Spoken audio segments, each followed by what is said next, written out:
bringing you the latest news from Frenship Athletics. This is the Tiger Fan Zone podcast from 100.7 The Score. Back here in the high school fan zone on 100.7 The Score and the 100.7 The Score app, the Frenship Tigers fan zone now, as we're joined by Coach Paul Page. I'm Chois Woodman in for Randy. It's like old times. You get the B team today. No, this is old times.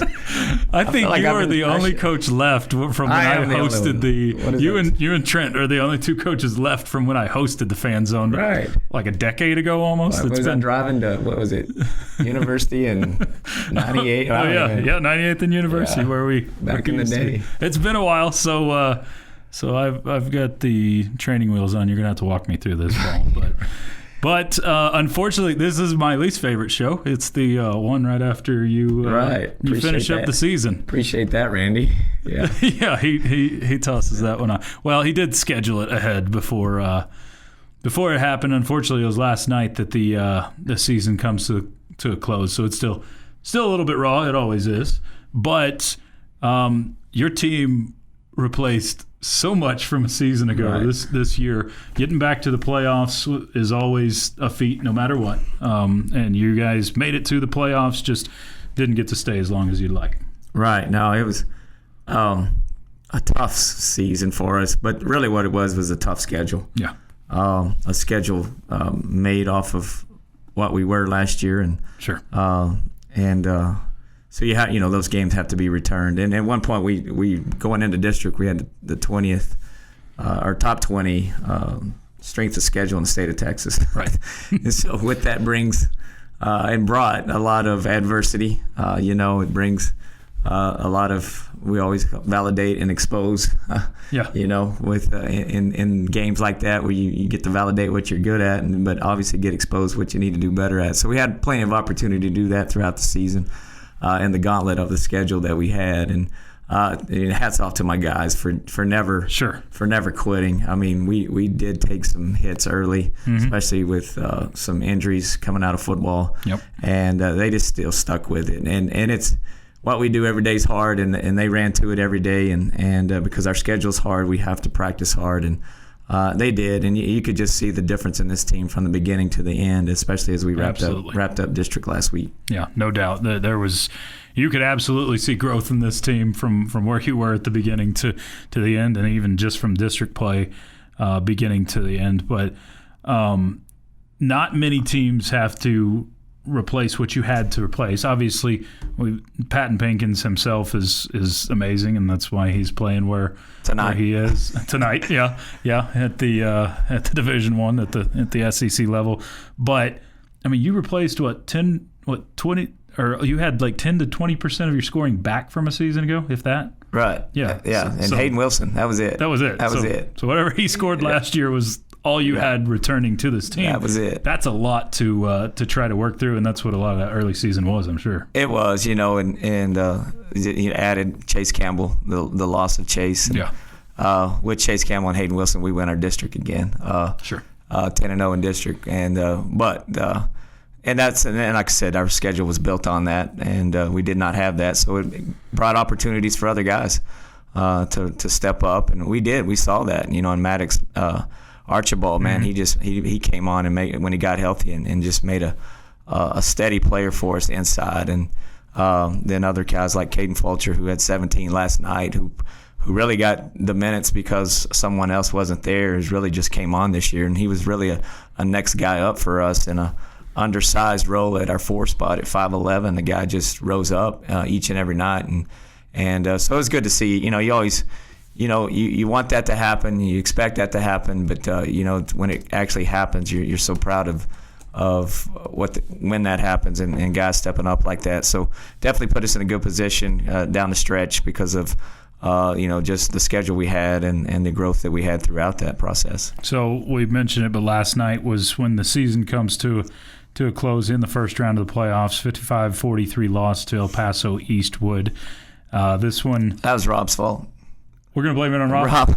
I'm in. Let's just blame Rob Bro for his... We can't have newcomers. His first boys game that he called all year. So, yeah. Right. You can't bring newcomers in for the first game of the playoffs. Which we can, I think, in turn blame Jamie. So that's 100%. That's fine too. Yeah. Now we'll talk about that game a little bit, but also a brand new district you'll be playing in next year, which is gigantic. It is huge, and lots of good basketball teams in that district too. So we'll get into that coming up. It is the High School Fan Zone here on 100.7 The Score. Diving headfirst into Frenship athletics. You're listening to the Tiger Fan Zone on 100.7 The Score and the 100.7 The Score mobile app. Thanks for hanging out with us on a Wednesday evening. It's the High School Fan Zone, Frenship Tigers Fan Zone on 100.7 The Score. Visiting with Coach Paul Page of the Frenship boys basketball team.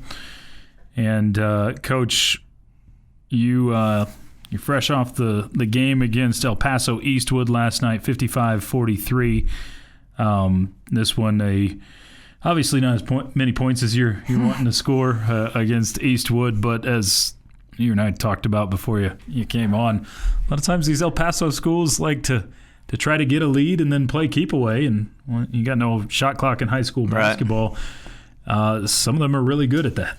They are, and this team really was. Eastwood has, and they were a hot team. They had won 5 in a row to get to where they were, to get into play-in. They had to win the play-in game, and did that. So they had been in the playoffs for 2 weeks, really. So they had been gaining confidence with those wins, and so and last night was our first playoff game, really. With the freshness of our team, lack of experience. So, but yeah, is a deal. A couple shots didn't fall early, and had opportunities to cut it and get it close late in the third, and they were able to stretch it out, and as they do, they were able to hold the ball and take care of the basketball, because we'd like to turn you over, but we didn't have the length this year to do that as much, and so we couldn't really control the tempo like we wanted to, and they were able to do that down the stretch and grind us out and then finish us off. So yeah, it's just one of those games where if you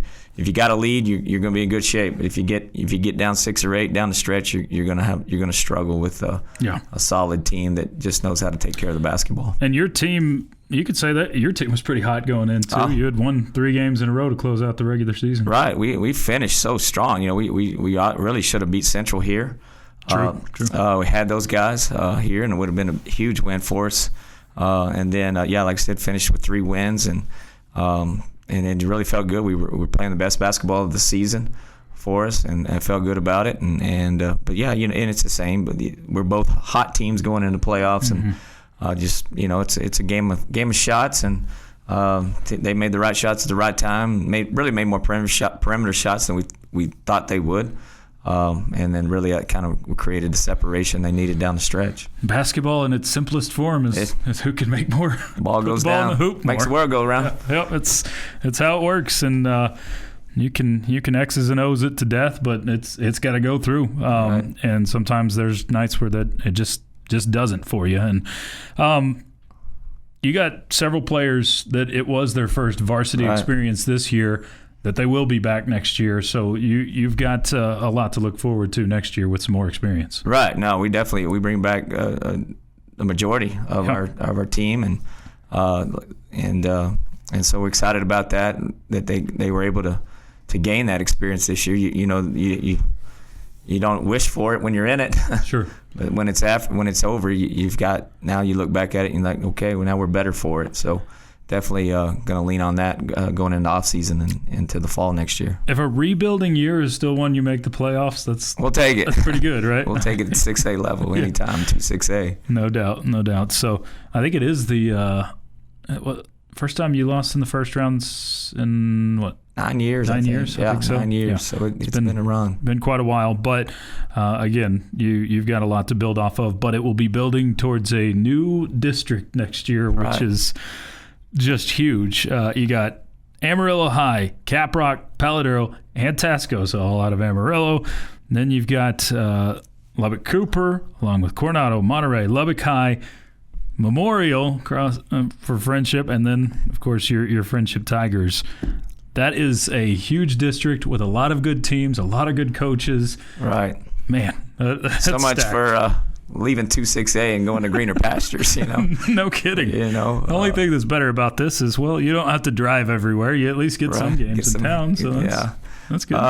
But yeah, it is what it is. Yeah. It was inevitable. Sure. It was going to happen pretty much. We figured it'd end up being a 10-team district. And so, yeah, you get to start district the week after Thanksgiving pretty much. That's crazy. Healthy or not, ready or not. And so it does put you in a bind. Nobody understands it. I mean, nobody in Austin gets it. You know, no, they don't. Especially in West Texas, where you share so many athletes.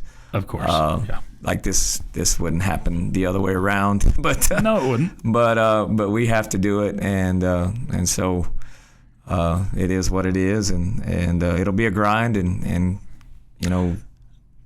And highly we've been through a grind this year, so this team's experienced. It'll be pretty entertaining for all the basketball fans at West. It will. It'll be greatly entertaining. Yeah, Coach, appreciate the time. You bet. We'll do it again next season. Yeah, fun. Thanks, Chois. Yes, sir. It is the High School Fan Zone on 100.7 The Score.